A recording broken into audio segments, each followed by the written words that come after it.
Welcome back, all you horror fans, to Week in Horror, April 5th through April 11th. And thank you all so much for joining us. I'm JL, and with me today are Alex and Eugene. Hey, what's happening? What's up, everybody? So, it's crazy, obviously, the things that are going on out there today. I know I'm not currently under quarantine, and I'm exempt from the stay-at-home work because my day job has me as essential personnel. You essential. I am essential. What about? And I know, but I mean, it's creepy out there. It's quiet. I leave in the morning and I see no traffic, and it only takes me like 20 minutes to get home from work, which is insane. When normally it takes me like an hour. Shit, you're on the Dallas side. It's probably real quiet over there. Yeah, it's the creepiest thing is the birds in the morning. I've never been so aware of them because like the background buzz of traffic off of 75 Central is just not there. So, but what about you guys? What's going on in your worlds, in your isolation worlds? It's been luckily I'm able since you looked at me. Luckily I'm able to work from home. But with like cut hours and everything like that, I mean, this is definitely it's hit me and definitely my girlfriend pretty hard financially, kind of thing. Because you got people getting laid off here and there, and both her and I work in the entertainment industry, and so with the entertainment industry taking a hit, you can't, people who work in concerts, you can't pay people who work in concerts if there are no concerts, kind of thing. So it's definitely been difficult, like, financially, but we're going to power through. I'm able to work a little bit and stuff like that, and you know what? It gives more time to work on the podcast. This is true. It's excellent. See, I'm kind of on the opposite end of things with school being out and the kids and everything, being home. And my line of work, I work as a handyman, and so I would go into people's houses, and now people just don't want me in their house, obviously, and I don't want to go into their houses. I do a lot of work for older people, so it's like, you don't want to be messing these people up, so a lot of my work has moved to just outside work, which is fine because I get to work outside and stuff. But it cuts a lot of my stuff out. Plus having to deal with the kids, these fucking kids. No, but having the kids home too, and so it's like it's like almost more work than not being in quarantine because I've got to focus a lot more on what's going on. And then you got everybody making dishes all day and laundry all day. It's just you don't realize how much time those kids spend in school, how into like that routine you get, and then having to just completely adjust to something completely different it's been kind of crazy. But I mean, like, I have a positive outlook on the whole thing. I kind of have to.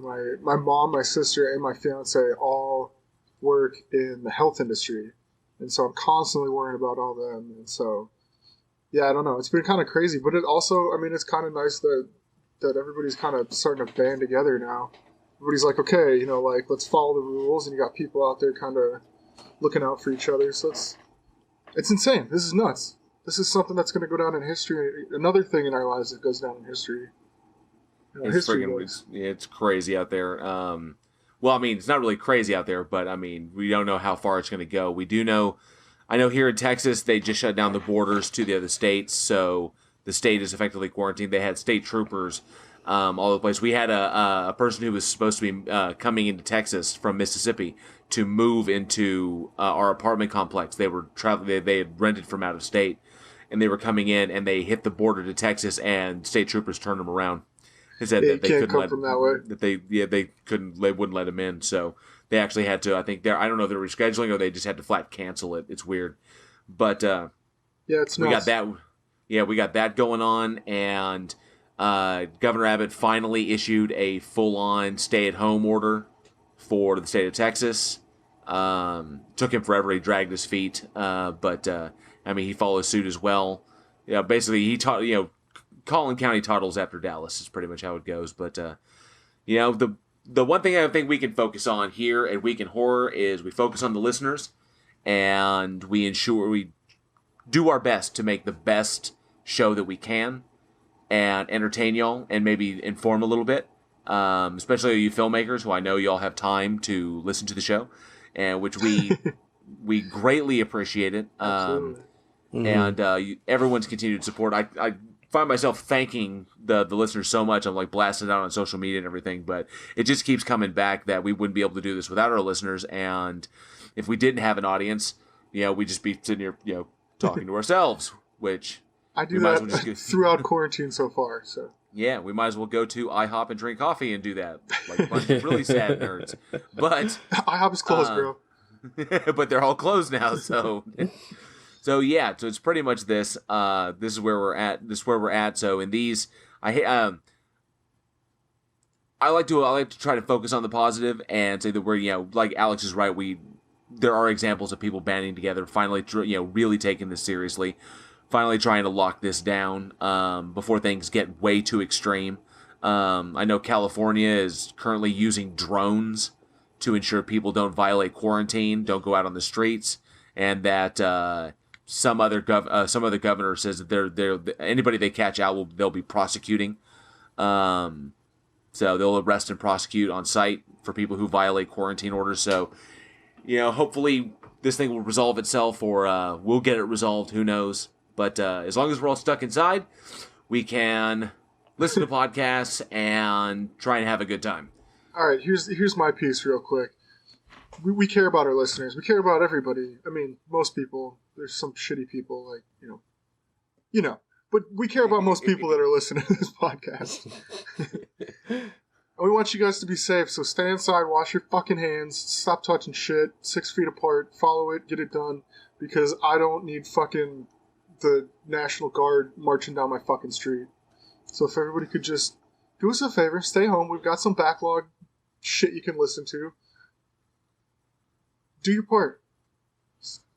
There's people out there that are still saying, like, this isn't a big deal, and because those people are saying that, they're estimating 240,000 people are going to be dead in the United States. So, like, let's not be one of those people. Yeah. We'd like you to come back and listen. Send us emails. Yeah, definitely. Interact with us. Let us know that you're okay. We're spending a lot of time at home, too. I know that some people out there, it's driving them crazy and everything like that. Now is a time to catch up on things that you've always said you didn't have enough time. When you're like, oh, well, I don't have enough time to watch that series or to watch that movie that everybody keeps recommending or anything like that. Well, it's like, now you got time. And then just throw a podcast listen in between those horror films you're catching up on. Self-care. Go back to your horror roots. Exactly. Rewatch the ones you love and then watch some new ones out there. You got horror movies that are coming out all the time. There's so many, it's impossible to watch them all. But you know what? You can talk to us, talk to your friends, and find out, the ones that you want to see, and then go out and watch them.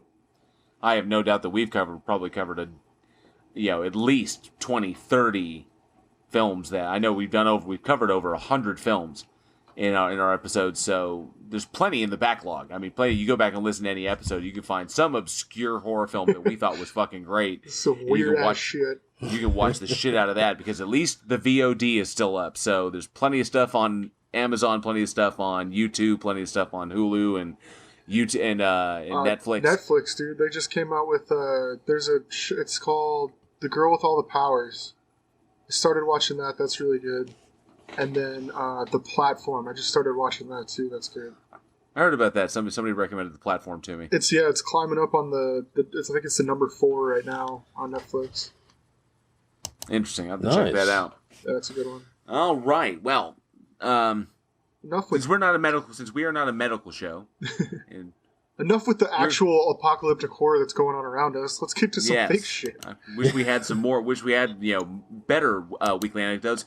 But we will kick it in gear. And Eugene is going to start our look back at the horror genre for this week. What do you have for us, Eugene? All right. Well, in the first movie, we're not going to actually go too far back. So it was actually released April 5th in 2013, right? So only just a couple of years ago. But we have this remake of Evil Dead. Fucking sweet. Would we call that a remake? Well, it's... I don't know. Is it a remake or a continuation? Huh? Or I a heard sequel? I heard continuation. Continuation? Yeah, like it's kind of like you could add it into the story. It's just it's just a story involving the Necronomicon at the cabin that doesn't involve Ash. It's a parallel universe. Well, I figured it'd be like the same universe, but it's like the same situation. It's just different people come in, but it's not like a reboot or anything like that. Yeah, there's so many deals. I think they just I think the director, I think he classified it as a continuation, sort of just continuing adventures of people stupid enough to read the Necronomicon. Why do they keep doing it? You've seen Cabin in the Woods. Read the book. And Actually, just watched The Cabin in the Woods. It's such a good movie. Such a good movie. So, directed by Fede Alvarez, right? Produced by Sam Raimi, Bruce Campbell, right? And starring Jane Levy, Shiloh Fernandez. Right? Fernandez. I was working on this too. I'm working one day, right? One day. And Lou Taylor Pucci? Poochie? All right. Poochie. Poochie? Oh, one of these days, we're going to have a guest on, and he'll be like, yeah, you talked about my movie, and you butchered my name. You're just going to hear, doo-doo. Well, guys, it was nice knowing y'all. I wish y'all the best of luck.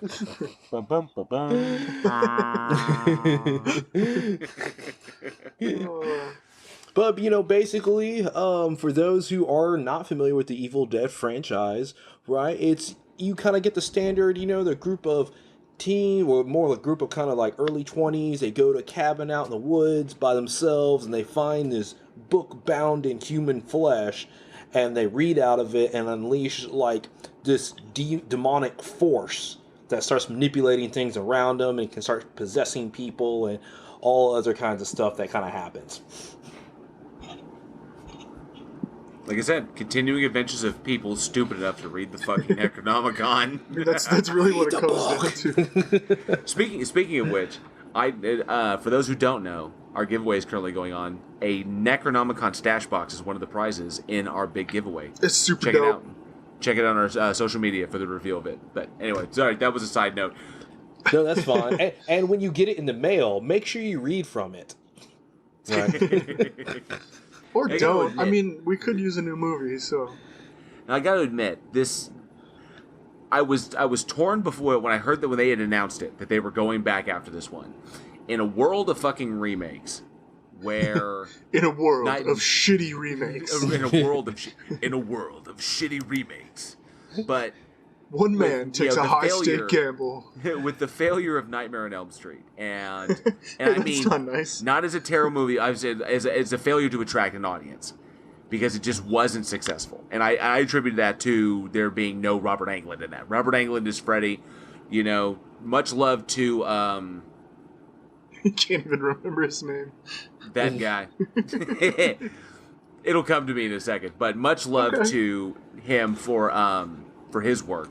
I know he played Rorschach. He was in RoboCop, shit like this, but it just wasn't Robert Englund. And then of course, Nightmare, and then Friday the 13th, that reboot really did just it made money, but it just didn't continue anything because it didn't make enough money to justify it. And it's pretty crazy for a Friday the 13th movie to not make enough money to justify a sequel because that's what they're all about. But that's what happens when you do things like change Jason's backstory and stuff like that. So. Key elements, they remake it, they try to update it or make it their own, and it just doesn't pass. But so yeah, I was a little, what's the word? There was some trepidation going into this when they announced. It was a bit weary. Yes, I mean the thing that kept me on was the fact that the original team was producing it. Sam Raimi, Bruce Campbell, and Rob Tapert were all behind the film, and plus Alvarez. They just talked him up, and he has a vision. We watched his short film that proved that he really does have a grasp at capturing, or basically I would say creating a scene. Mm-hmm. But the fact that the original guys were on, all of them were on, they all wrote, they all signed off on it. And I was like, okay, that makes it. But man, this was a gamble. It was definitely a gamble, and you take something so like iconic like Evil Dead, and you're like, we're gonna do it again. It's like that meme that's going around, like, I'll fucking do it again. Like, and they fucking went for it. And I mean, like you said, you had your trepidations. You know, I was a bit weary going into the whole thing too. But then you get through the first scene, and you're like, oh yeah, no, this is gonna be good. And yeah, I watched that, and that I was jaw on the floor after I saw that shit. It was gonna be like it. You were looking at it. It was like watching the original movie. It was just a different story. It was like, wait. This it looked almost exactly the same. They played the camera work and everything. I was like, holy shit, they did it. And then it sucks you in for the whole movie. So they, like you said, they took a gamble on this one, but it paid off. You know, you got a world of shitty remakes. People run out of stuff to do and they try to knock out shit remakes, but then, I mean, you get stuff like this and it kind of brings hopes. It's kind of like, Nick Cage, a whole bunch of like, and then you get some gold ones. If you take enough movies, you're eventually going to land a solid one. Right. Oh, yeah. You get enough remakes, you churn up enough remakes, eventually you're going to find a director and, who believes in the product, in the IP, and wants to do something really amazing with it and has a really distinct vision that the original creators all believe in. And I think with that kind of support behind him, he knew he could go carte blanche. And it's like I said, it's always a gamble going after a remake because, I mean, what's the other one that was all My Bloody Valentine 3D? Yeah. Mm-hmm. Okay, remake of My Bloody Valentine, and it fucking struck gold. And because he's a minor, get it? Go to sleep. But occasionally you do hit one. But it's like I would say that the new Howling that came out, the Howling Reborn or whatever it was, the new one that the kids in high school, but that one just did not. And I kind of saw that as kind of like a reimagining of the Howling franchise. They wanted to start it again, and that just went nowhere. Didn't work. So, yeah, most of the time it doesn't work, but occasionally you hit gold, and it's so ballsy going after it because you could literally nail in the coffin a franchise with a bad remake because we haven't seen it. We haven't seen hide nor hair of Nightmare on Elm Street. We haven't seen anything out of Friday the 13th. Now that they're even past the rights disputes, but no one is talking about a new Jason film. Okay, no one is talking about more Howling. No one is talking about any of this stuff. But Evil Dead, awesome remake. Then we get obviously so good. Then we get the TV show Ash vs. Evil Dead, which is fucking amazing. That was great. Okay, and now we have Bruce Campbell wanting, basically not really super endorsing, but excited about someone else picking up the role. And maybe not playing Ash, but continuing the story with another character or something of that nature. So we don't know. So there could be something to it, but it's always such a high stakes gamble because you can put the entire future of a franchise on the line. Talking about remakes, one that I'm still on the fence about was Pet Sematary. Oh, I was so unimpressed. I really was. Okay, so it was okay. It was my main issue. Was they flipped the kid? It was the girl instead of the boy this time. Yeah, in my eyes, that damaged it. The dad it was really hard to believe him as Doc. Like, I can't even remember the actor's name, but I've seen him in a lot of stuff, and I don't think I've ever liked him in anything. Well, he was the T-9000, whatever the fuck he was in, what was it, in Genesis? Yeah, with Emilia Clarke. He played John Connor in that. Yeah, exactly. Mm-hmm. But he was only human for like 5 minutes. Then he became a machine, which is perfect because he has the personality to fit a machine. Exactly. That was like the hardest part. And then and then you got what's his face as Judd. I thought I love John Lithgow. No, he's awesome. It's just that I thought that Lithgow was doing his best to do a Fred Gwynn impersonation, and I'm sorry, Chief, you're no Fred Gwynn. No, Judd from the original was brilliant. Oh yeah. Mm-hmm. He set like the ambiance for the whole movie.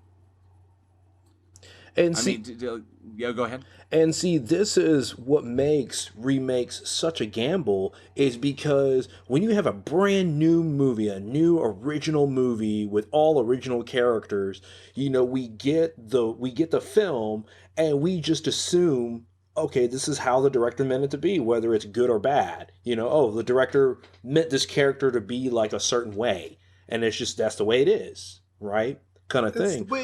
That's the way it is. But when you take something that's already established, people already have that preconceived notion on what it should be. Because like even listening as we're talking about Pet Sematary, it's like, oh well, you know what?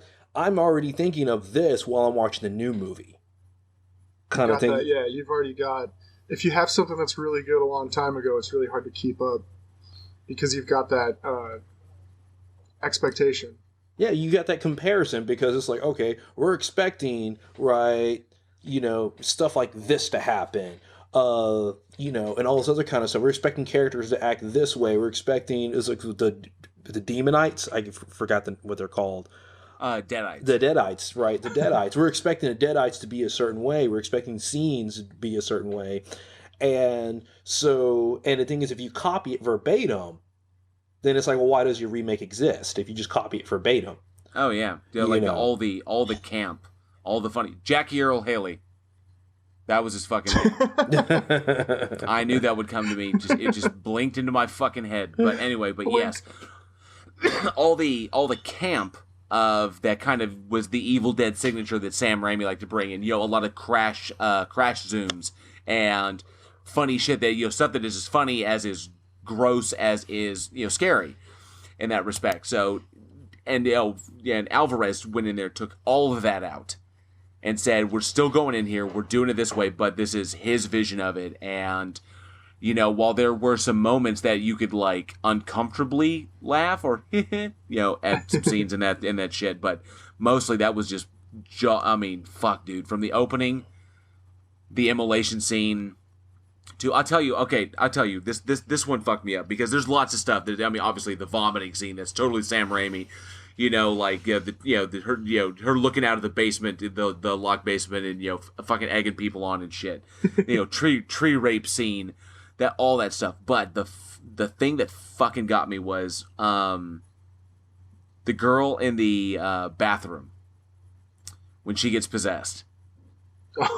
Oh. And it was so twisted because, and the way Alvarez Fred did this, it was just brilliant. It was so genius.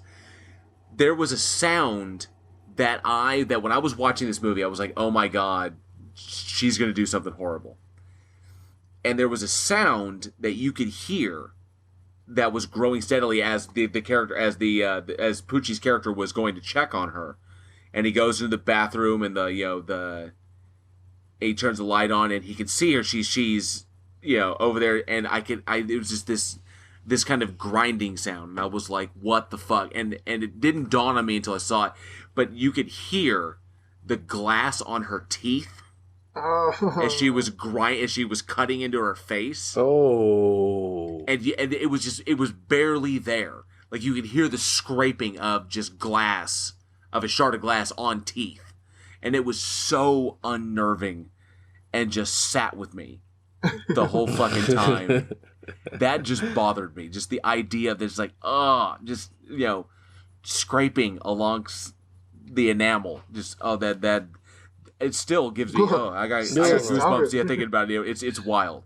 There's so much shit in that movie that the arm chopping scene, where she saws her fucking arm off. Oh god dang it. Oh, my head's going there. What about you guys? I'm like thinking of every fucking scene in that movie right now. See, I'm thinking of the chainsaw at the very end because most of the time, right? Most of the time it's like implied or something where you see the chainsaw like go in and all of a sudden like blood hits the person with the chainsaw and all this other kind of stuff and everything like that. But then it cuts to that like the wide shot and it's like straight up chainsaw splitting her in half. Dude, that was another jaw drop scene. both of them profile. She's got the fucking chainsaw. She is driving that fucking thing home one-handed. Like that. Fucking blood rain everywhere. Cabin on fire in the background. It's just the music. And I was like, holy fucking shit, what am I watching? Now that's a fucking climax. That was a fucking climax. Yes. I was just like, she was like, I will swallow your soul. Swallow this. I was like, God damn. Oh, she got lost the end, the fucking tearing her hand off under the pinned under the car. It's like I was saying, chainsaw. Oh, she used the chainsaw to get herself free. No, she can't reach the chainsaw. So I guess we'll be tearing our limbs off today. So, but holy shit. If you got a vision, you go with it. You definitely go with it. It's Don't such a shame hold back. Yes. Go harder, go fucking home. But it's so sad because with Bruce Campbell's getting up there in age. He's not going to play. It's so nice that we got the little cameo of him at the end of the credits. Mm-hmm. A little groovy from there. But he did 3 seasons of Ash vs. Evil Dead, and that got canceled unceremoniously, which was fucked up because that show was amazing. It was great. I mean, how would he do in his fucking... He gets his head pulled into the fucking corpse's colon and shit.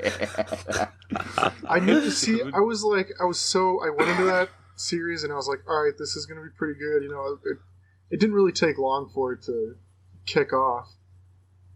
Dude, he gets high and impresses a girl by reading from the Necronomicon. When he is the one person who knows not to do it. And then shit goes south, and he wonders why. Because that is fucking Ash Campbell. Ash Williams, sorry. That is fucking Bruce Campbell. That is Ash Williams, our man. And it's such a shame. He only got 3 seasons, and he's pretty much retired from the role.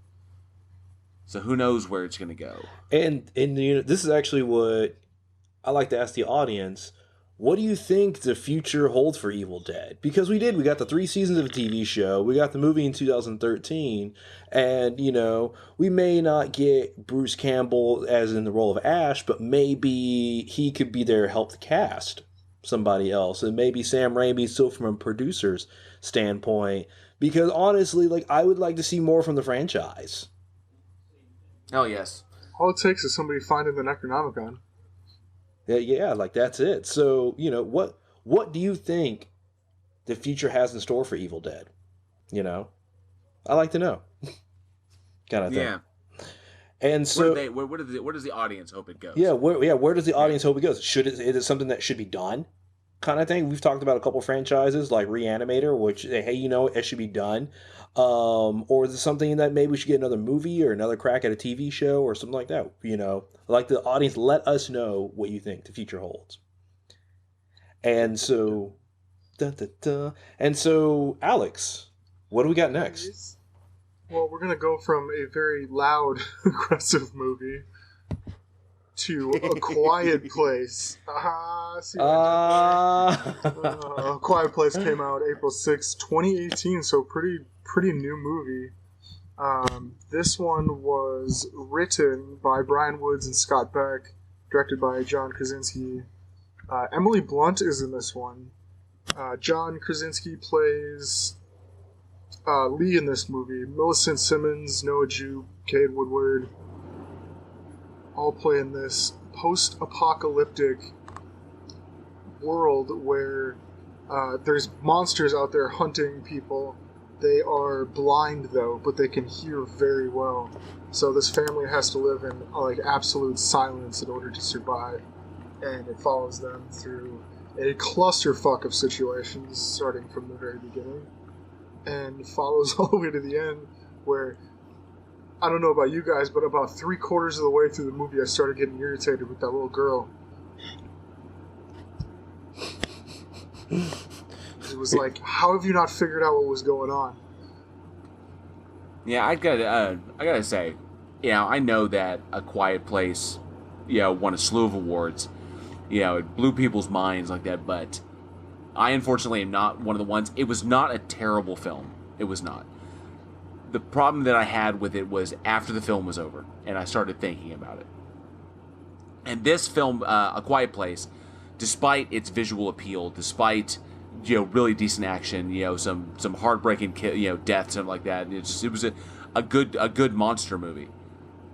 I think it fell prey to what happened to Us, to Jordan Peele's Us, and that it wasn't so much hype, whereas Us, I think, was affected by the overhype. The problem I ran into, I can imagine, they kind of painted themselves into this corner, and they wanted to do things in the script that looked visually appealing, that made for great visual sets, and would just make for good filmmaking. But unfortunately, when you have the story that you have, it didn't really mesh. And I'm talking about the massive plot holes all throughout this movie, that the second I started thinking about it, I've only seen the movie once, and I'm only going to see it once. I don't know if I'm going to... I'm going to see A Quiet Place 2, just, so I know the continuation of the story, and plus I'm a huge Cillian Murphy fan. But I think I feel that this was mainstream horror. This was a horror movie made for the I would say the casual film goer. Ooh, see a scary movie. And it was a horror film. You got monsters like eating people and they can't fight them, and then crazy shit like giving birth in a bathtub, and you can't scream and you got to keep the baby quiet. There's a monster outside the door. I get that, but I think they painted themselves into a corner with this one. It was really sharp, but only on the surface. I can agree with a lot of that. Yeah, I can agree with some of it, because you're talking about, obviously it has super high production value, and it's the type of horror film, you're right, for the mainstream, because, it got Academy Award recognition, which Academies, they don't like horror films. They do not. They just don't at all. So, it was able to get in there. I got more intrigued in the world itself, because I've always been a fan of like a post-apocalyptic films and stuff like that, like after shit hits the fan. And so I got really interested in the world that was going on there. And that was the thing that really kind of like held my attention and kind of keep me going. But in terms of the story with these particular people, there are definitely some issues that can come up. Eugene's watching the road and like, I'm so hard. I love it, bro. Hang on, I can only become so erect. I think my take on this movie was, it was bold. They went somewhere that not a whole lot of films have gone, with the whole having to be, it's a very, very quiet movie. There's not a whole ton of dialogue. They do use like sign language and stuff in it, which is cool. And then, well, that was really, really smart, because Krasinski wanted an actress who was deaf. He didn't want an actress pretending to be deaf. He wanted a legitimate actress who was deaf, who knew ASL, and the entire cast and much of the crew learned ASL, and she had a translator on site, so that there was that. The attention to detail was very good. The layout of the house, how they designed the basement setup, how they designed the safe room, the shots of the cinematography around the waterfall, the acting, the relationship between the father and the kids and the mother and the kids, and you could just, that the dichotomy was palpable. So many strong hits. Yeah. Mm-hmm.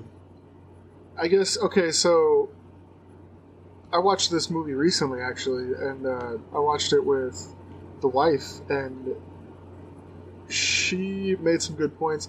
But, like, okay, so they have the sign language, and that's how they kind of, I'm assuming that's how they survived so long, because they are, like, half the time, like you said, they designed all this stuff. It was all really done well. Like, they were obviously surviving, but then they would do some stupid-ass shit that was, like, okay, it's either, like, you've got this down or you don't. Like, the kid. Like, he knows better. Then he puts the fucking batteries in that spaceship, and it's like, oh, no. Like, you knew better. Yeah. And then everybody, I think that's what got me, was that scene, actually. That whole bridge scene was because it was, like, you knew it was going to happen. The thing went down. Now you know what's going to happen next, and it's like the family's just standing there being quiet. They have to watch because if they make a fucking noise, like they're dead too. So they had to sit there. And I was like, okay, see, like they're going to go really deep into the story, you know.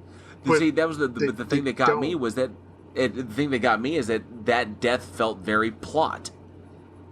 Yes. It was like, we need to do this to establish this, and you want to avoid doing open narration at the beginning of your horror film, because that's usually a death sentence.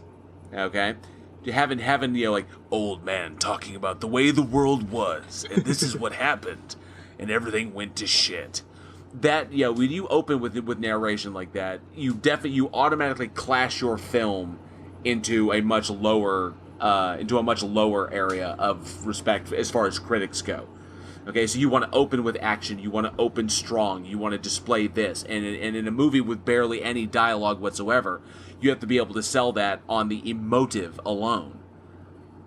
So your actors have got to be able to sell that to the screen without uttering a word.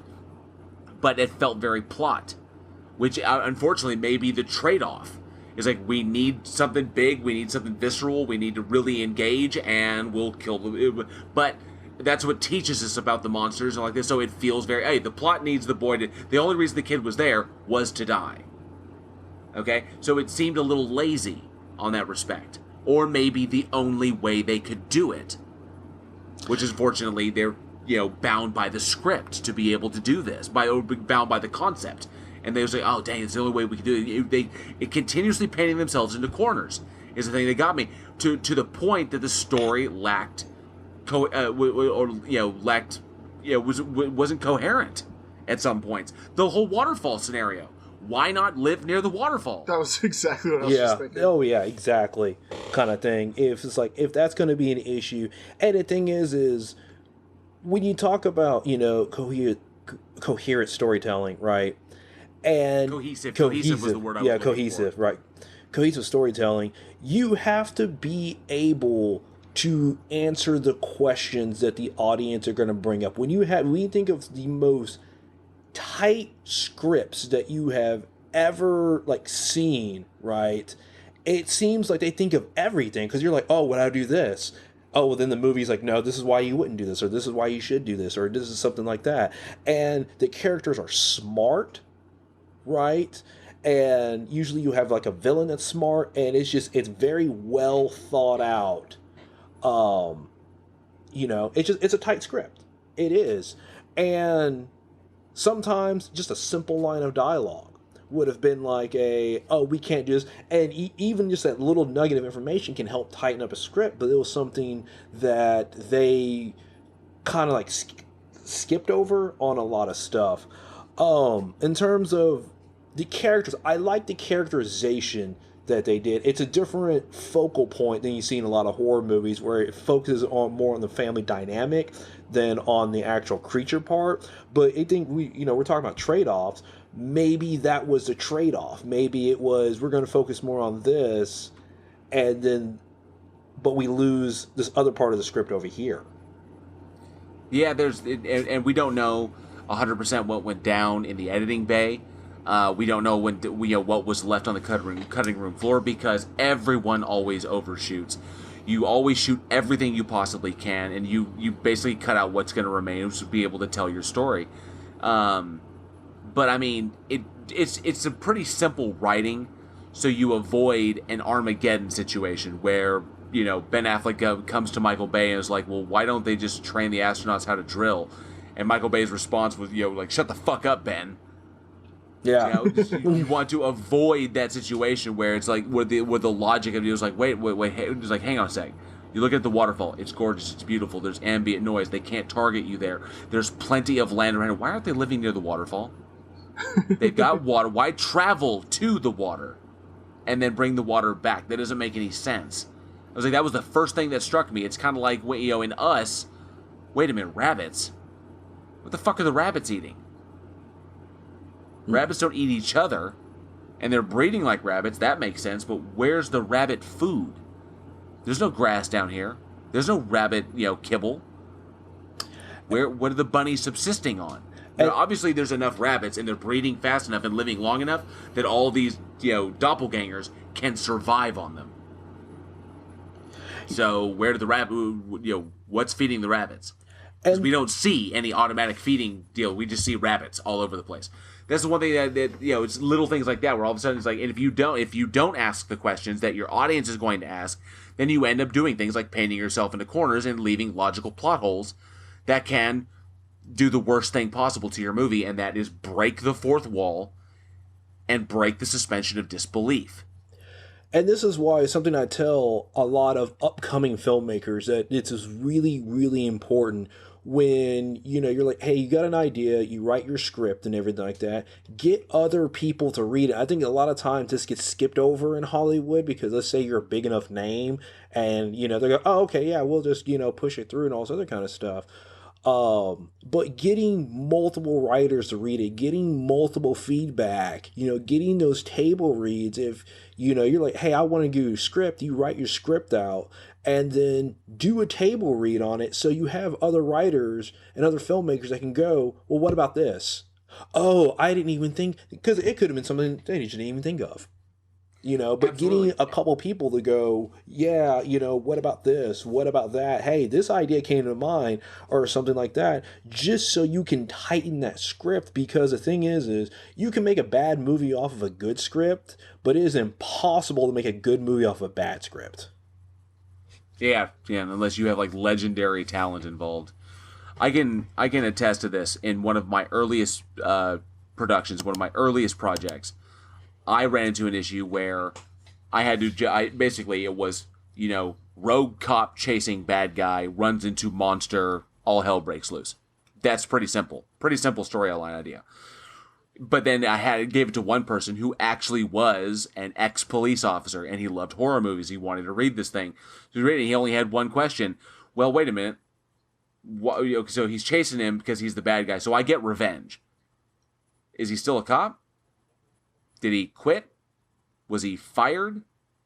Did he just take the fuck off? But I didn't explain any of that. I hadn't.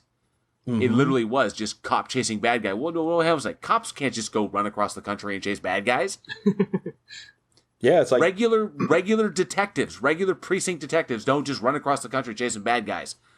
That doesn't make any sense. Okay? Unless it's like a dumb movie. So it was kind of like, holy shit. So I had to go back and retool that. And I had to settle that situation. So, yeah. So you've got to... beta reading. Beta reading's so important. Test audiences. Studios use test audiences. Have people test your script.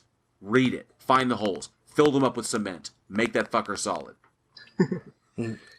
Absolutely, because all it takes is sometimes just one line of dialogue. That's sometimes all it takes is one line of dialogue. And it's easy to change it in the script, but you shoot your film and then you're in the editing room, you can't get that line of dialogue anymore without going back and doing an expensive reshoot or something like that. So get it as tight as possible before you shoot. Fuck that. You know what studios do, and you pick it out every single, because I know I pick it out, is when the camera is off of the character who's supposed to have a line, and they need to insert a line to like seal up a plot hole. So they'll do an ADR and they'll drop it in when the camera's off the character's supposed to be saying it. And 9 out of 10 times you catch it. I have gotten so good at people like, wait a minute, that was an added line, that was an ADR. That's an ADR. It's like, oh, I see. The ADRs for the characters are usually when the camera's not on the character saying them, or when we're doing like an establishing shot, they'll drop the line in. Just to clarify something like this or to seal up a plot hole. I was like, oh, I get it. So as long as there's something else going on, we can always drop in the line. We can always drop in the line to seal up our plot holes. A quick ADR session, boom, knock it out, throw it in the movie. You're all set. But like you said, it's like throwing Flex Seal on a movie.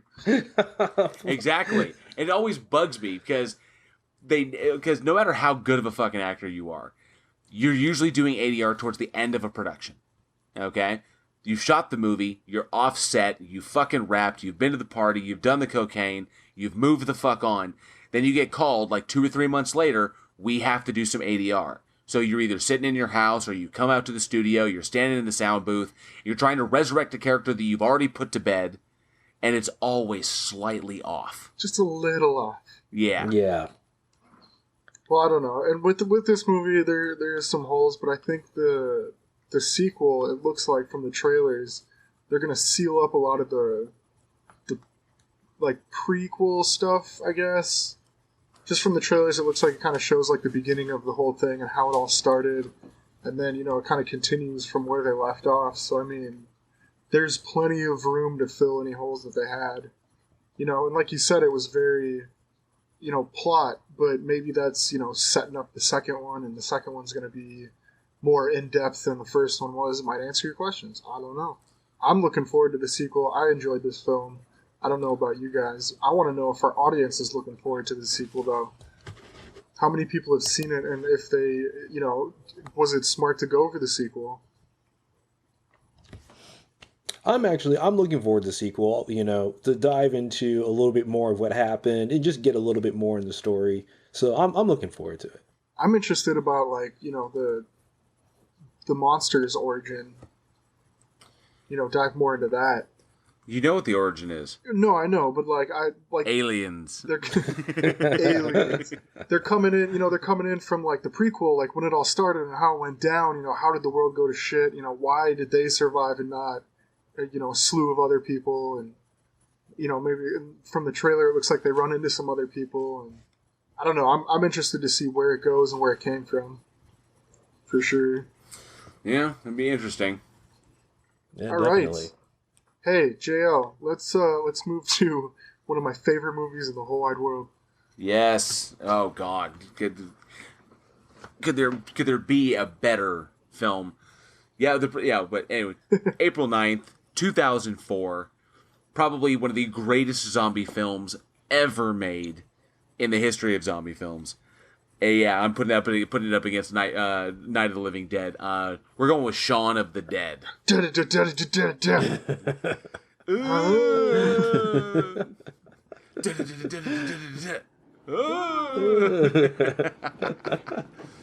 God, I fucking love this movie. Yes. Yeah. The movie, it's amazing. And the thing is you have a film that hits on every single note, and even the timing of when this film came out, because it's around Dawn of the Dead and 28 Days Later, that time frame, and this drops like right in the middle, so you get the serious fast zombies that scare the shit out of you in Dawn of the Dead. Then the very next month you get to laugh about it. This was the beauty of how I believe Zack Snyder's Dawn of the Dead was able to open up the door for our filmmakers here. But Shaun of the Dead, just to break it down, Shaun of the Dead was directed by Edgar Wright and written by Edgar Wright and Simon Pegg, who have been longtime collaborators, and starring Simon Pegg, Kate Ashfield, Lucy Davis, Nick Frost, Dylan Moran, Bill Nighy, and Penelope Wilton. So, but a fantastic fucking movie. I doubt anybody has not seen it, but we'll give a quick breakdown. There might be some young people, young audience members that have not seen it. The plot revolves around Simon Pegg's Shaun, the eponymous Shaun, who kind of a slacker, kind of a ne'er-do-well, not really doing anything with his life. Stuck in a dead-end job with a dead-end friend, and just kind of tooling through life. His girlfriend's getting sick of him. And sounds like a millennial when you put it that way. Things start falling apart. Girlfriend breaks up with him. He can't seem to get his shit together, and then the zombie apocalypse happens. So, told with absolutely, I mean, this is one of the funniest fucking movies out there. Dry British humor meets gory zombie kills, and just a slacker trying his best to survive. Such a brilliant story, the where it came from is actually really, really slick. Yeah, and so it was actually Edgar Wright and Simon Pegg actually worked together on a show called Spaced. It's a fucking awesome show. The show is so fucking funny. So, you know, they worked together on the show, and specifically an episode called Art, right? And in the episode, he plays somebody who is under the influence of amphetamine, right, while playing Resident Evil 2. So, of course, he starts hallucinating, and he starts fighting off the zombie invasion and all this other kind of stuff, right? Well, like, after the episode was over, right, Simon Pegg and Edgar Wright, and I believe Nick Frost was in the episode too, right?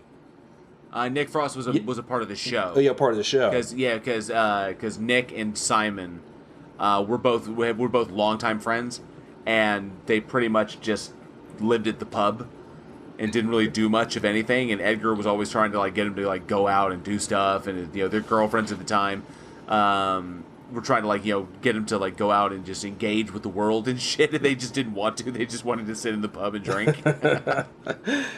But next thing you know, you got the three of them hanging out, talking, having a beer, talking about their lives, and they're actually, all of them are really big fans of George A. Romero's zombie films like Night of the Living Dead and Day of the Dead and all this other kind of stuff, right? And so all three were huge fans, and they just decided that, we're going to write our own zombie movie. And like, that's how it kicked out, like one of the best collaborations of just people together, period, and the classic zombie film.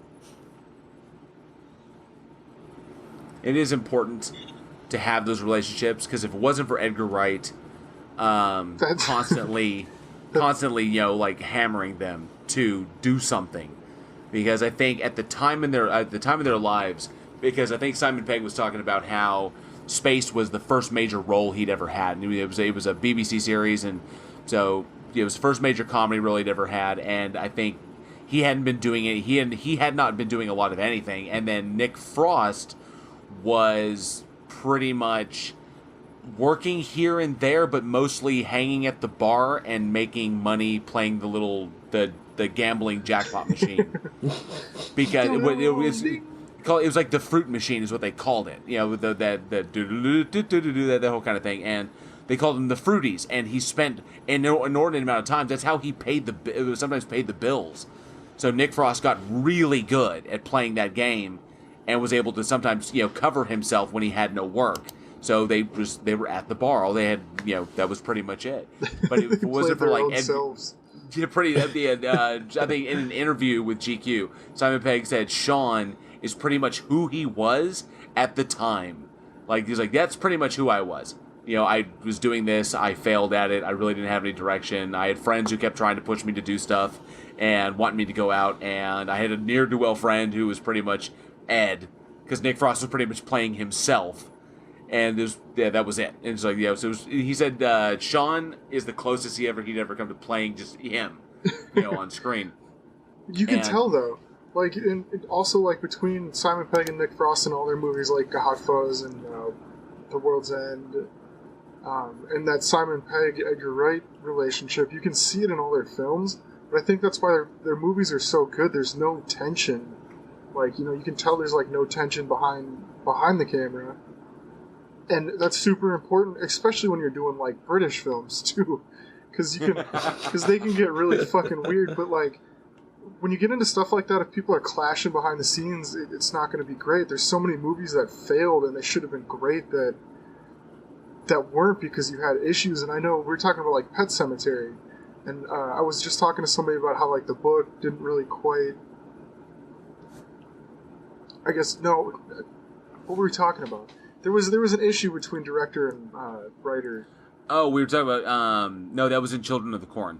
Yeah, that's right. We're talking about Children. Yeah, Children of the Corn. You had complications between the studio, Stephen King, who wrote the original screenplay, and Goldsmith, who wrote the or did the rewrites. It's kind of like, well, he kind of rewrote Stephen King shit, and there was consternation there, and that consternation bled into the production itself. That seemed to happen with a few Stephen King movies. But yeah. But yeah, you can tell when that happens though. Something's supposed to go one way and you can tell where they're going, but then like you get Shaun of the Dead, which is like, it's kind of a spoof. It's a comic movie, but the chemistry on scene and you can tell through production just made this one of the absolute best films ever. Like, it's just they played off each other so well. They give them a chance to cast all their friends. Yeah. You got Edgar Wright and Simon Pegg and Nick Frost having been friends for decades. And just coming up in the industry together, Edgar as a director and writer, and Shaun as an actor, and Nick as an actor. And then, of course, they're friends with individuals like Martin Freeman, who went on to huge things, was Bilbo Baggins in The Hobbit, and God, I loved his turn in Cargo. God, he was so fucking good in that movie. Oh, Jesus. But he was great. But and then you get to cast all your buddies, so every day is like going to go and hang out with your friends. And I imagine from my experience being in my initial training being in stage acting, it would feel very much like rehearsal every day, because rehearsals are fun. Yeah. As a stage actor, I look forward to rehearsals all the time. Doing it on the night can sometimes not be fun, because you might not have a great audience. It's always a gamble. You could have a shit audience that doesn't respond. The jokes that you or the areas where the beats that you have prepared and done and have been successful for weeks, all of a sudden they fall flat. It's always a gamble. But when you have everybody cohesively bound, with that friendship, when you foster those relationships, every day can feel like rehearsal. And that's one of the appeals that's always gotten me on working on film, is that we can all have fun and we're still working, and we'll put it all together in post, and then that goes on like that. But we can do that. And if you don't have those relationships, then you wind up with, oh God, the tales of actors who couldn't work, Blade, Wesley Snipes in Blade Trinity. Mm-hmm. Or, you get shit like that. Mike Myers, or, a bunch of others. The thing is what helps with this movie is you get this natural honesty to it.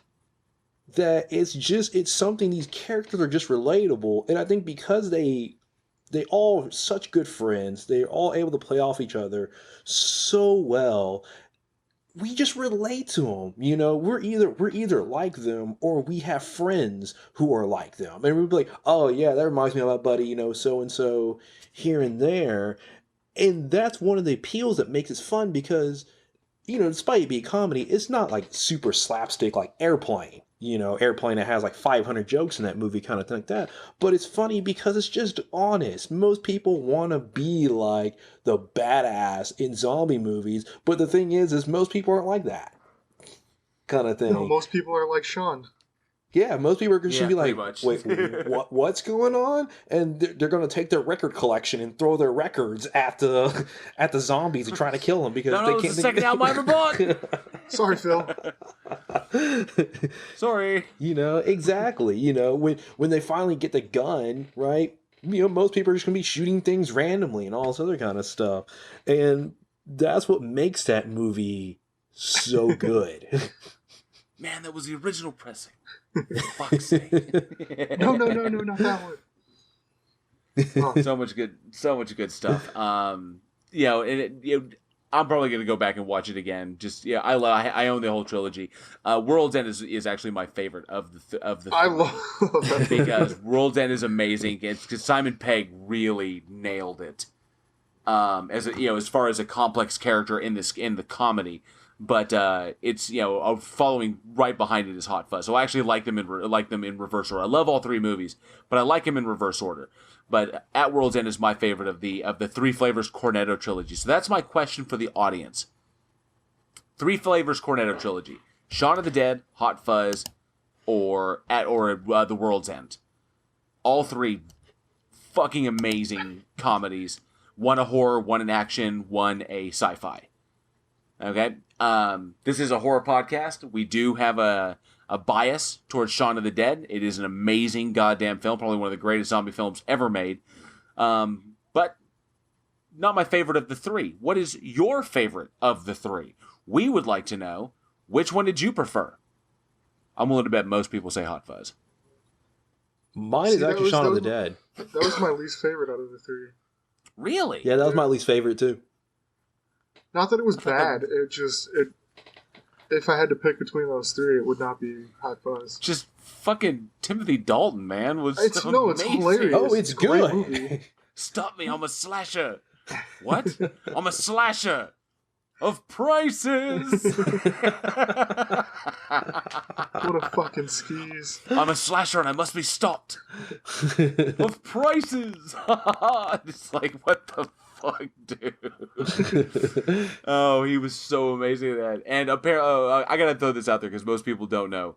Apparently, if you remember the scene when Simon Pegg as Nick Angel is interrogating everybody at the supermarket, and Simon Skinner, Timothy Dalton's character, sitting in the chair, and as he's going through all the evidence like that, and when Simon Pegg goes to reveal, is like, if a wound you sustained on your leg this very morning, and he like pulls his pants legs up to reveal that, to where he got cut on the glass, but obviously there's no wound there. But when he did that, Timothy Dalton was wearing those sock suspenders. Yeah. That keep your socks up, and Simon Pegg didn't know, and they blew the whole fucking take. Just lost it. Just great shit. So many good things, but yeah, I would like to know what the audience. What's the audience's favorite of the Three Flavors Cornetto trilogy or the Blood and Ice Cream trilogy? Let us know what your favorite entry of that trilogy was. And Eugene is going to carry us on in the Wayback Machine. All right, so, we've actually been talking a lot about, like, some recent films, stuff that came out, mid-2000s and forward, but we have to include at least, like, one a little bit back, a little bit, kind of thing like that. And so, released April 11th, 1986, we have the movie Critters. Fuckers. Definitely a little fun film, right? Directed by Stephen Herek, pronounce that right? Herek, right? Starring D. Wallace Stone, M. Emmett Walsh, and Billy Greenbush, right? And basically, Billy Greenbush, Billy Greenbush, Billy Green. We're all laughing at this because this movie's fucking amazing. This movie's so hilarious. And just in case you haven't seen it, basically in a nutshell, right? You get some nice fuzzy creatures that arrive on a farm, right, from outer space, right? You get some bounty hunters, some supposed bounty hunters that come in and they try to hunt these things, but it doesn't work well. And so the family's left to do battle with these furry things on their own. Bounty hunters failed terribly. Oh, I fucking love this movie. The scene when they're on the fucking porch and they're talking. He's like, they have weapons, they can defend themselves, and then the other one's like, so what? And then that fucking double-barrel shotgun comes out the door and blasts that fucker into pieces. And the other one's like, oh, fuck! And he runs the fuck off. Oh, this movie was so brilliant. That's great.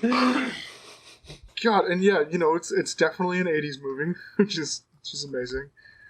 And it's funny as fuck. And that's the thing, you mix, we talk about a lot of really scary movies and psychological, and then you get stuff that falls into the horror comedy, which I love. I love having a good scare. I love watching a good slasher, but like when you get into stuff like Shaun of the Dead or like this movie, which is just absolutely fucking hilarious. You got a whole slew of them. You think about it. You got stuff like Zombieland. I don't know if you guys ever saw the movie Cooties. Oh yes, with Elijah Wood and Ray Wilson in it. That was amazing. But you can make movies. You can make scary movies that can still be scary. You can still be on the edge of your seat and then laugh your ass off halfway through. Well, Critters was a great blend. It was a perfect blend. You've got voracious aliens that are gross looking, have giant mouths, filled with teeth, eating everything in their path.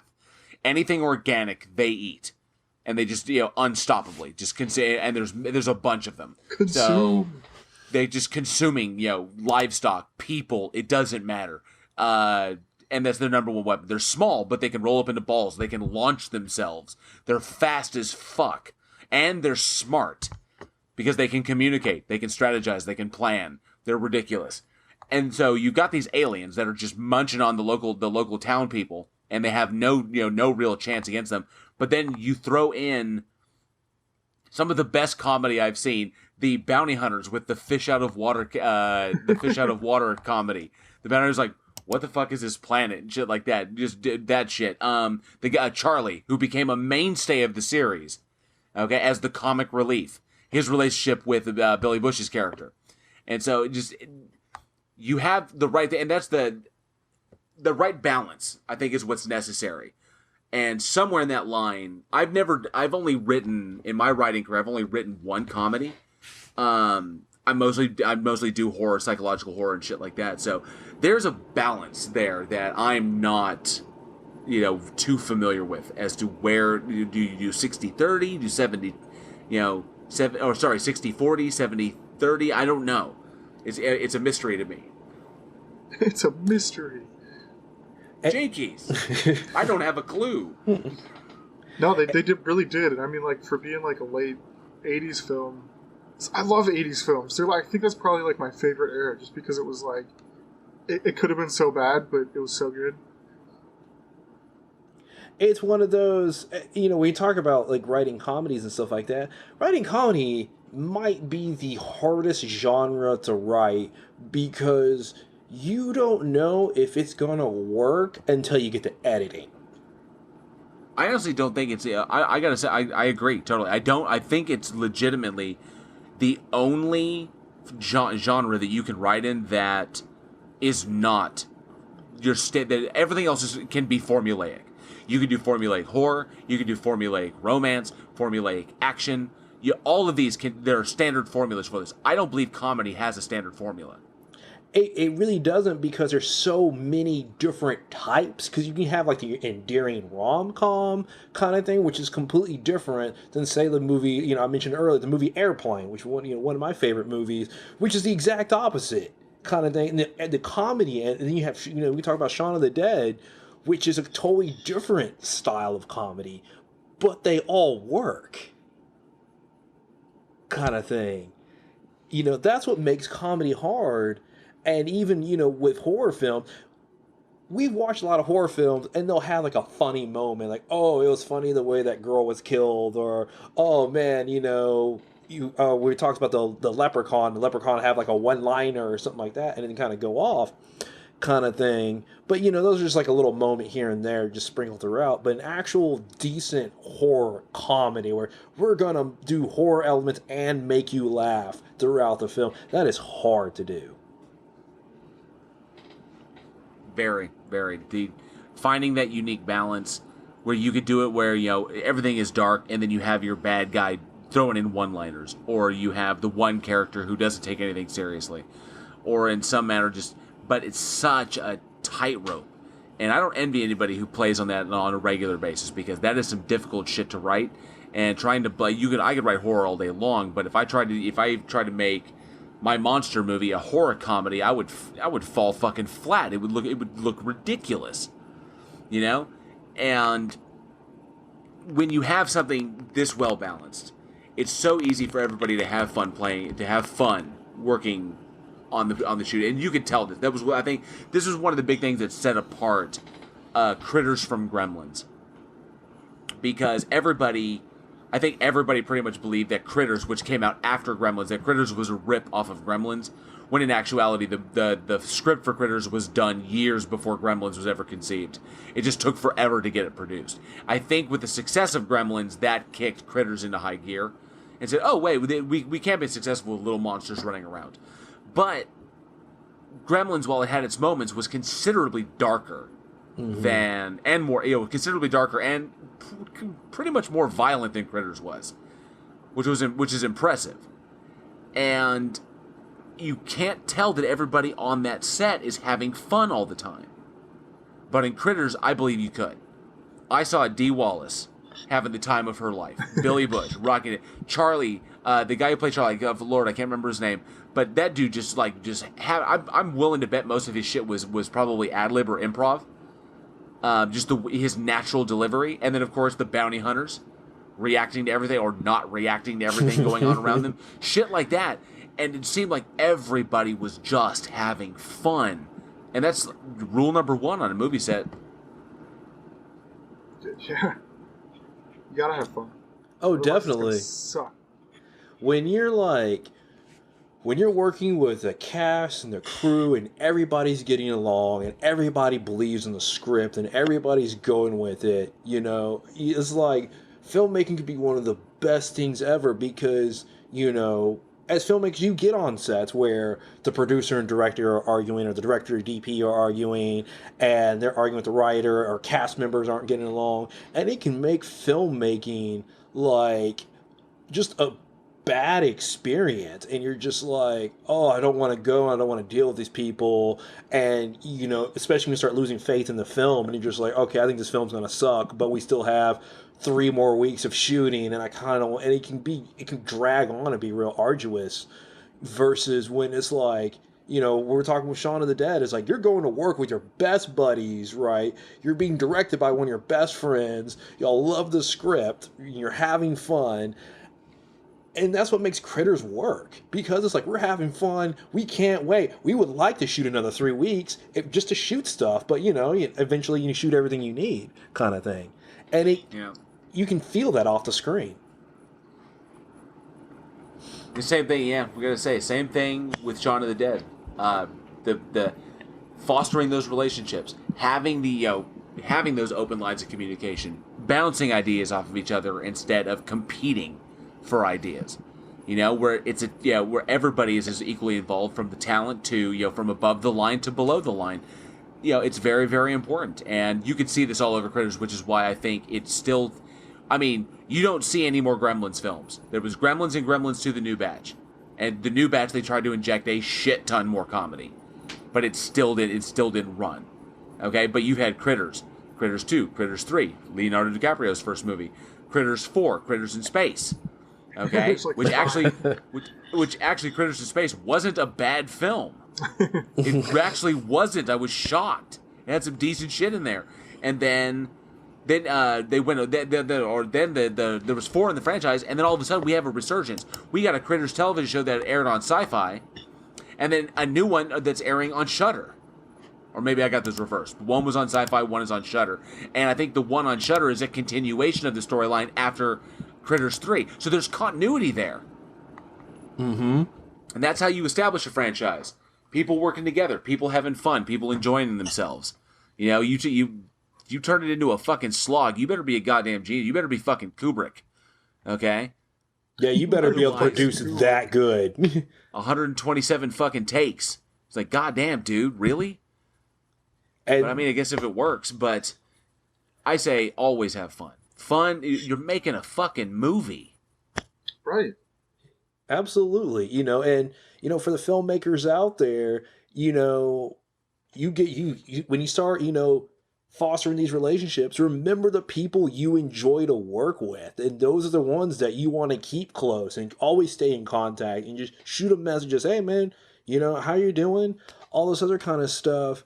So you keep those relationships going, because you never know. Eventually you get 4 or 5 people together, kind of thing. You're all hanging out, and hey, let's try to write something. And one is a writer, one's a director, one's an actor, one's an editor. And all of a sudden you're like, hey, we can actually put our resources together and make a movie, kind of thing. And then you go out and you have fun making it, kind of thing. But, we've actually talked about a little bit between the difference between Critters and Gremlins. So actually, you know what? I like to ask the audience, which series do you actually like better? Do you like Critters or do you like Gremlins better? What about Critters versus the Langoliers? Oh, we had this discussion. The Langoliers are cosmic entities. They devour time. The Critters don't have a chance, because the Critters exist within a reality. They're bound to that reality. The Critters can't hurt the Langoliers, but the Langoliers can hurt. Just fucking love that story, okay? You just like you're rolling things with mouths going after each other. Yes. I'm actually kind of curious, because you could consider the original Gremlins as kind of a horror movie. There was some scary stuff in there. Yeah, especially as a kid watching it, for sure. I mean, there was some wacky. I mean that. When she throws the one in the blender, that's pretty gnarly. But I love a good blender kill. What if that was a bloodbath? Should we do? What if it was Critters versus Gremlins bloodbath? Oh, I think it'd be doable. I think it'd be doable that too. Could be interesting, because while Critters are hardcore, they don't breed like Gremlins do. Right. But Critters, man, they eat, and they can do that giant ball thing. Yeah. It's pretty effective. Very curious. Definitely let us know, audience. We want to hear what you think. Tell us, horror fans. What would you like to... who do you think would win? Send your info to weekinhorror@gmail.com. Please send us some emails. Yes, please. We're just home, alone during this quarantine. Alex desperately needs someone to write to him. He's very lonely. Sitting at his computer, waiting for my call to begin the next episode. I'm so lonely. He needs a friend. Contact us at weekinhorror@gmail.com. Insert personal phone number here. Please just call me. You won't be sorry you did. Whoa. Whoa. First 5 minutes are free. Jared flicks on his webcam. All right. So we actually got one movie left. Alex, what we're going to end on? We do. And before I'm fucking sorry. I just saw fucking Alex goddamn Mad Max. Befriend me! some It just popped in my fucking head. Witness me!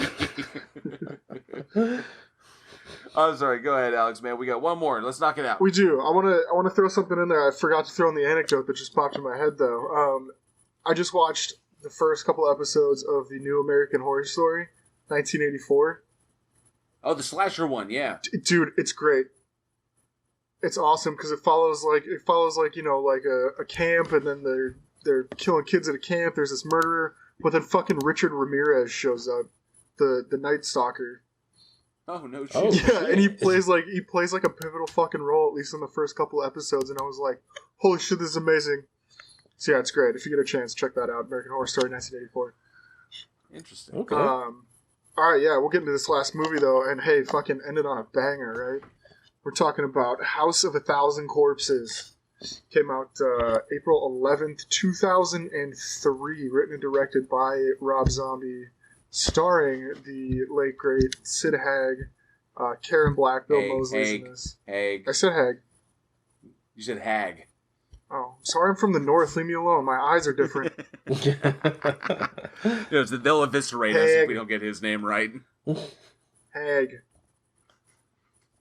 I said it right. Hey, fuck you. We're just covering ourselves, right? We can butcher a lot of people's names. Listen, I say bag and pillow and milk, so like, give me a break. Where did I leave off? Karen Black. I mean, there's so many freaking awesome people in this. And obviously Sherry Moon as Baby. And the inimitable Bill Moseley. Bill Moseley. Mm-hmm. I did say that. Legendary. Definitely. He's dude. In this movie. Okay, so... You know, fucking Rainn Wilson was in this one? Yeah. He was in this. I was looking into that when we were doing all the research, and I was like, no fucking way. Didn't remember. But yeah, anyway, so this story follows a couple couples that are traveling across the United States looking for off-beaten paths type urban legend stuffs, America's secrets, and they come across this Dr. Spaulding's museum of murders and madmen, and they become infatuated with the local lore and end up coming across Baby, and then they get a flat tire and meet this family, and the fucking just insanity ensues. This movie's starting off a trilogy of just fucking fantastic films. Yes, and I have to say, when I watched this the first time, I was kind of blown away. I had not seen...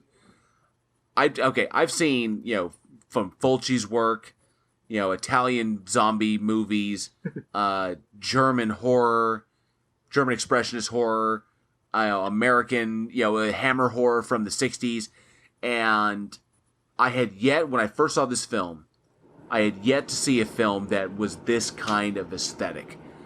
It was like how to describe, a kaleidoscope of colors and senses pulled from the 60s and the 70s and the 80s that were just so, it was so unique and so well envisioned for a first time major director working out first major film out the gate. He's working for fucking Universal. Yeah. And I think honestly that Universal didn't know what they were getting a hold of, because Zombie himself I think was ahead of his time as far as the vision he had for what horror was, and that which was scary, because so many things you don't see normally all by themselves. His color palettes, the extremity of his color palettes, when he moves from normal lighting to the weird, I would say a kaleidoscope of lighting effects that go through each room in the house had its own kind of feel. Whether it was Otis's room, or it was Baby's room, or it was the dining room, okay, or underneath the basement where she meets Dr. Satan and Papa Firefly. So many elements that he was able to bring together seamlessly into this incredibly unique horror aesthetic.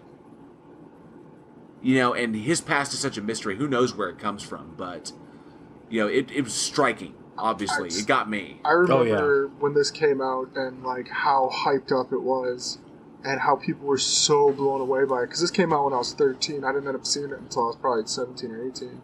But I remember when it first came out, people were just like, holy shit. And that's when I watched it. There's scenes, like you say, there's scenes in that movie, they stick in my mind because of the way that they were shot or the colors that they used, or like just the overall feel. I'll remember specific scenes in that movie forever because it was so different. Oh God, it was like a haunted house. Yeah, exactly. Yeah. Moving from section to section with different shit that you would encounter.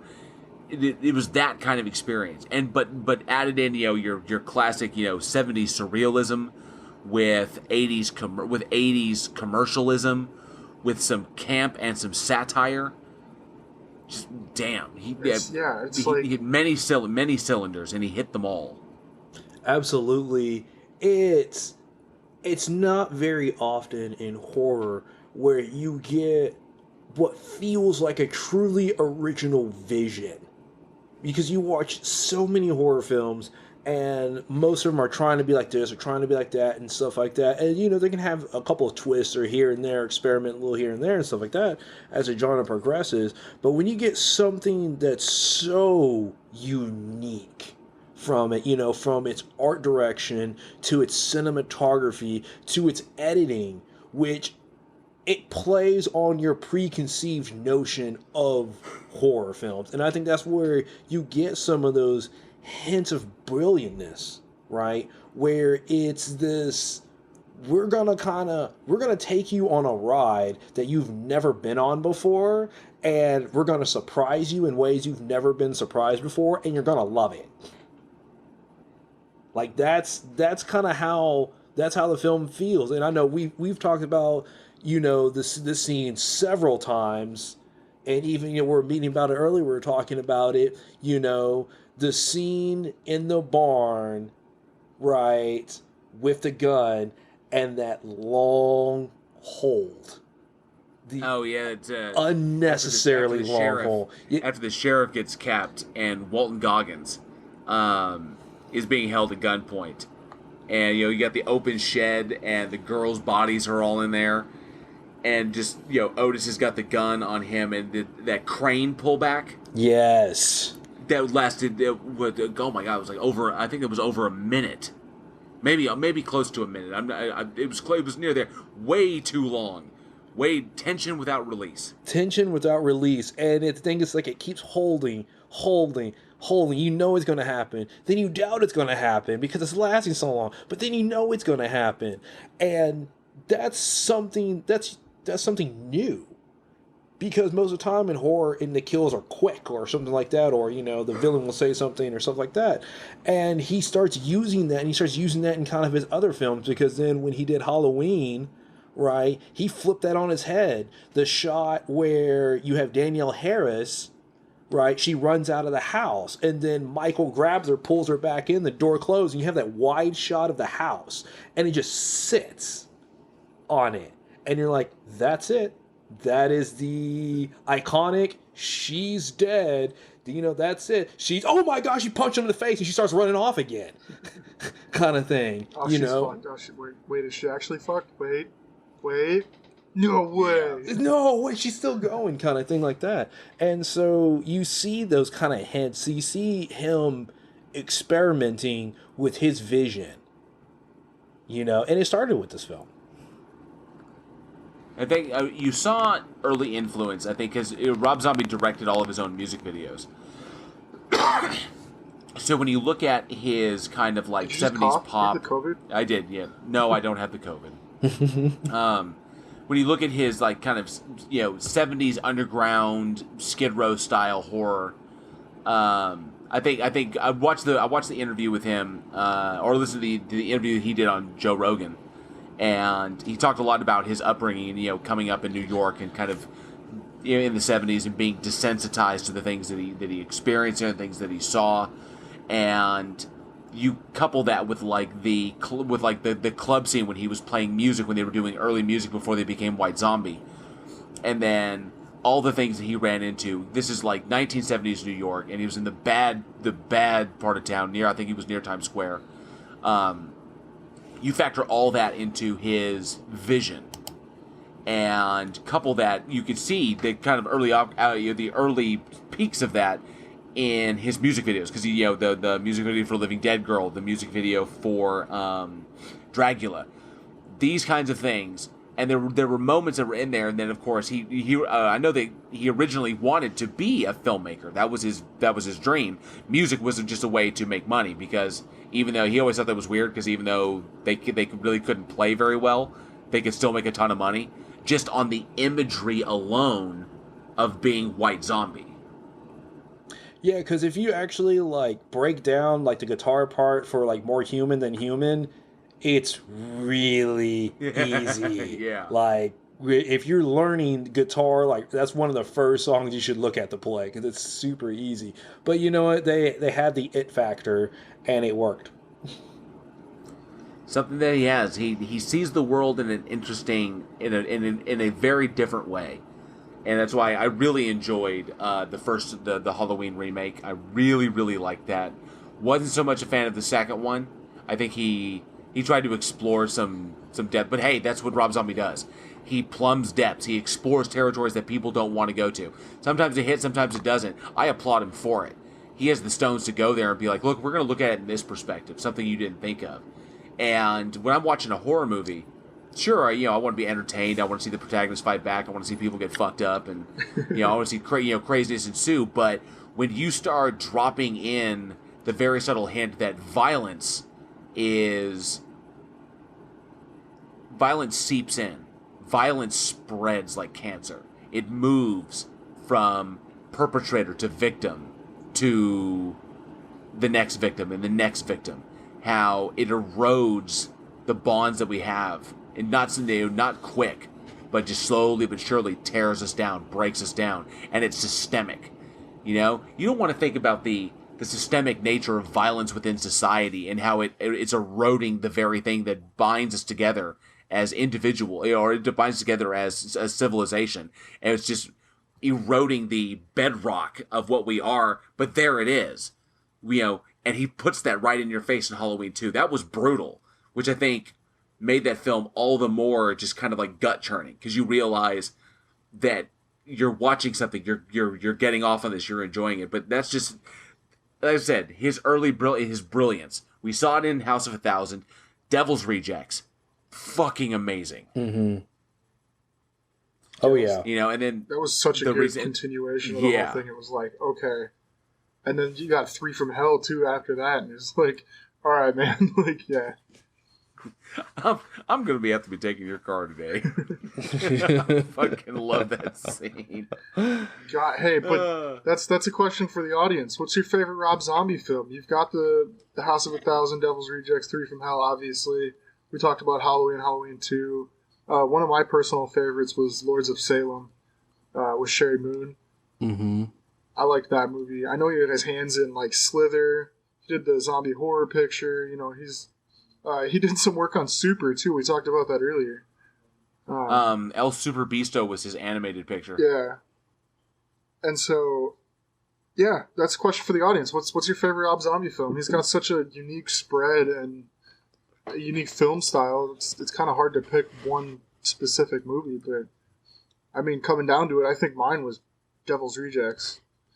I liked Lords of Salem, but I think Devil's Rejects was my all-time favorite zombie film. I was going to say Devil's Rejects also. I'm also going to say Devil's Rejects. It was so close with 31. 31 was great too, yeah. Mm-hmm. 31 was so good, and it was just near because Richard Brake is such a phenomenal character actor. You don't get to, yeah. I mean, he was in Mandy. He was awesome in Mandy. He was in Doom. He's done so much shit. He's such an entertaining. He's such a visually arresting character actor, and I love just the way what he brings, the energy he brings. He's always on point. He was fucking brutal as shit in 31. And so horror movies are they're as good as their villains, and it was close. But Devil's Rejects, I mean, Bill Moseley as Otis, Sid Haig as Captain Spaulding, and then of course Sherry as Baby Firefly. You can't top that. Yeah, I think Sherry Moon, man. That was a movie that cemented those characters. Like House of a Thousand Corpses is good. It's okay, and it was like it's like one of complete story. And then when Devil's Rejects came out, these characters went from great characters in the movie to iconic characters in horror in general. Absolutely. All right, hey, JL, we got a birthday this week. Yes, we do. Pretty We good have one birthday this week, and I'm so happy that we get to finally talk about him. We're going to wish happy birthday April 8th, 1954. The man, the myth, the legend himself. Happy birthday to Kane Hodder. This guy. This fucking guy. He's terrorized so many people on screen already. I've been such a fan of Kane Hodder since Friday Part 7 is where, obviously we got to know him because we've talked about it before on the podcast that Kane Hodder was the man who gave Jason his voice and portrayed him in a way that nobody before, in 6 fucking films, nobody had thought of portraying him in this way. And he brought that to that role, which is, I think is why he got to play Jason 4 times in Part 8, Part 9, and Jason X. Fucking Jason X. This, the dude, I got to meet him. I got to start with this story. I got to meet him at Texas Frightmare Weekend. I got him to choke me out. To put those fucking cassava melon hands around my neck and choke me out. It's fucking cool. I almost passed out. The dude is enormous.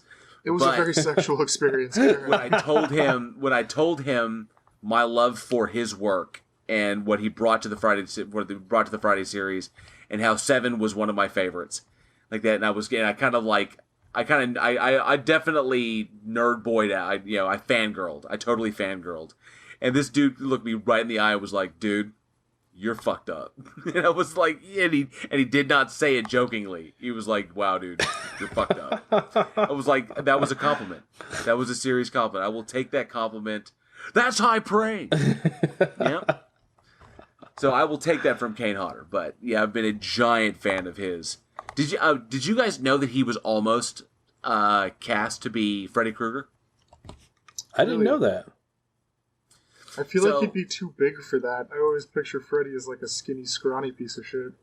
Well, it's good, because it went to Robert Englund, and that's what he sold it as. But originally, apparently, when Kane was young, he was basically, he got started in stunts and just doing stunt work. That was it.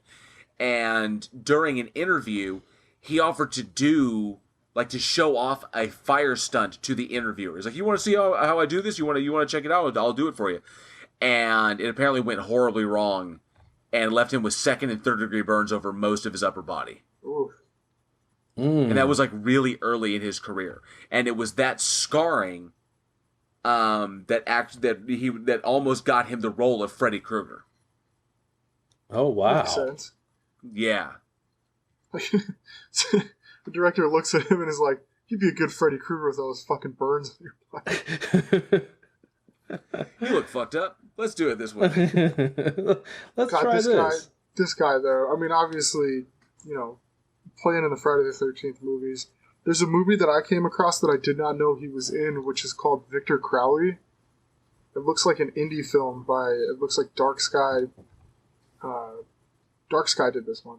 And so it's another, like, he's another, you know, masked killer, but he uses a hatchet.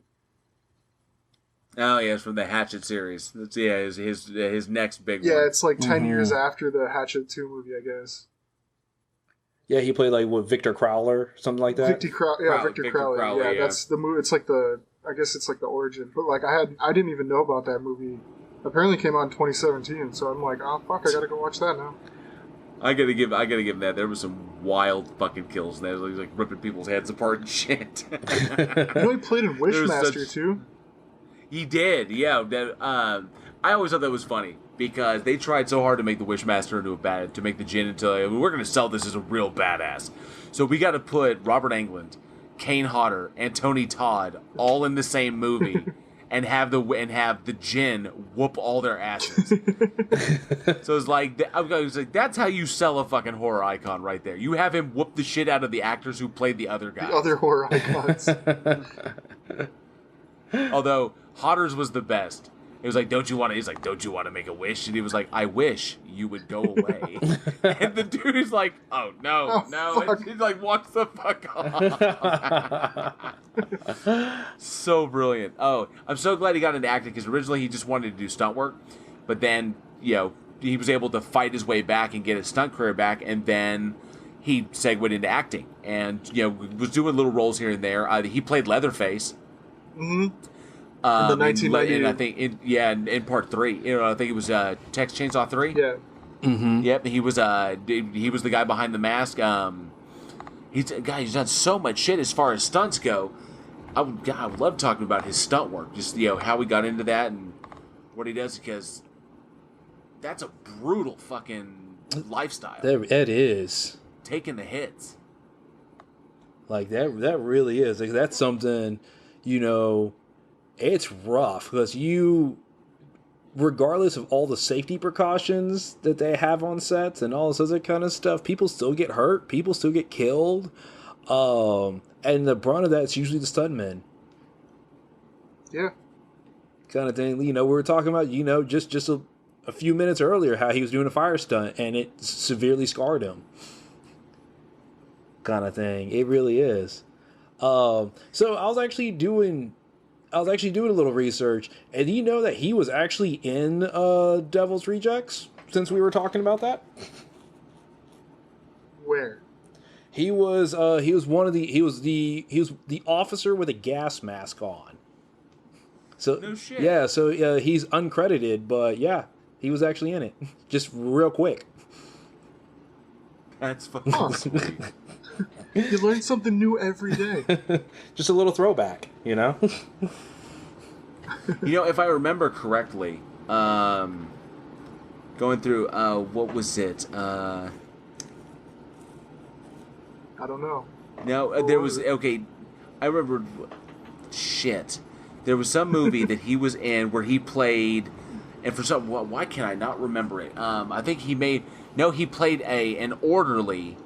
Was it? I think it was one of the Halloween films. No, maybe I can't remember.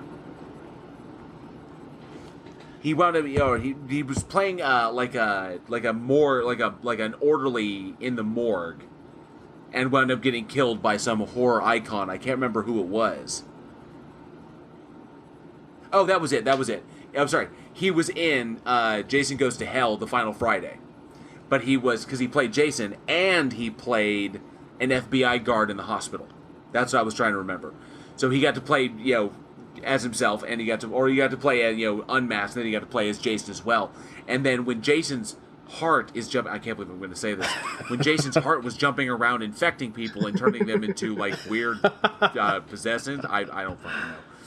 He got killed by one of the possessed people as himself. So technically, Kane Hodder's Jason killed Kane Hodder. Oh shit. Which I thought was sweet. And then at the end of the movie, it was Kane Hodder's hand in the Freddy Krueger glove that came up through the ground and grabbed the mask. Huh. Ah. I learned a lot about this guy today. Yeah. He is cool as shit, and I will recommend this not only for you guys, but I will recommend this to all of our audience as well.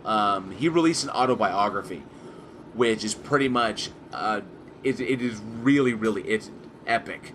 From his childhood, growing up, on a South Pacific island in the middle of nowhere, and all the way to to current days. I think he released it in 2011, some time ago, and he's done a ton of films since then. But it's pretty much a breakdown of his how he got into the industry, his fall after his major accident when he got burned, his fight to get back in, another fall, and then still pushing and going at it. It is truly an epic Hollywood tale that, given that most of his stuff is stunt work or he's in costume and you don't see his face, because he's so done up by things, he's playing monsters and shit like that, you almost, if you saw him on the street, you wouldn't recognize him. Unless you are, this is how it is, I guess, the life of a stuntman. But I highly recommend it. His autobiography is an epic fucking read. Check it out for sure. Yeah, I'm definitely going to check that out. Got plenty of time to do it now, so. Exactly. Yeah, I think it's Kane Hodder Unmasked is the name of it. Sick. So absolutely cool shit. And such his stunt filmography, damn near as long as his fucking acting filmography. Plus, majority of the movies he's acting, he also does stunts. And then, of course, the Friday the 13th game that came out, he provided the mocap for it. Yeah. So he got to be Jason technically a fifth time, which is pretty badass. Oh, that's so cool. Well, happy birthday to that motherfucker.